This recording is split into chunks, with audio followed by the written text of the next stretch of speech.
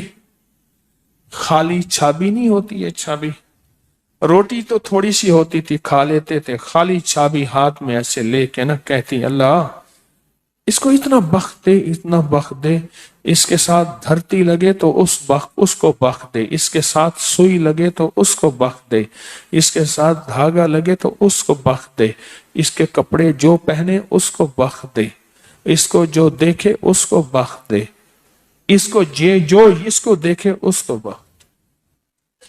اماں چھابی لے کے مانگتی تھی، روتی تھی، اور بعض اوقات چھابی میں اماں کے بہت سارے آنسو ہوتے تھے.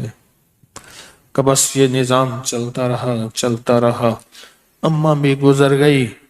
اب اس کے بعد پھر میں میرے بچے، اب جو بخت کے دروازے کھلے، میں جس کو دیکھتا ہوں اس کو بخت، جو میرے کپڑے پہنتا ہے اس کو بخت، جس سے سوئی خریدتا ہوں اس کو بخت، جس سے دھاگا خریدتا ہوں اس کو بخت، جس کی جگہ پہ بیٹھتا ہوں اس کو بخت. بخت جب بیدار تھا بدبخت آنکھیں سو گئیں. خیال کرنا ابھی بخت بیدار ہے، کہیں بدبخت آنکھیں سو نہ جائیں. وہ دعاؤں کا ذخیرہ اس درجی کے پاس تھا، وہ دعاؤں کا ذخیرہ، پھپھی کی ناگواریوں کا ذخیرہ، ابی کی صبر کا ذخیرہ، پھپھی کی ناگواریوں کا ذخیرہ، اماں کے صبر کا ذخیرہ وہ ساتھ تھا. بس سہتا رہا، چلتا رہا. اللہ کے نامہ اعمال میں، اللہ کے نظام میں لکھا جاتا رہا. کو تجھے کوئی دعائیں دے نہیں رہا، نہ دے، میرے نظام میں تو ان لوگوں میں ہے جن کے ساتھ دعائیں ملتی ہیں، جن کے ساتھ دعائیں لگتی ہیں، جن کے ساتھ دعائیں لپٹ جاتی ہیں، تو ان لوگوں میں. ہمیں دعاؤں کا ذخیرہ چاہیے، ہمیں دعائیں چاہیے کسی کی، ہم کسی کی دعاؤں میں آ جائیں.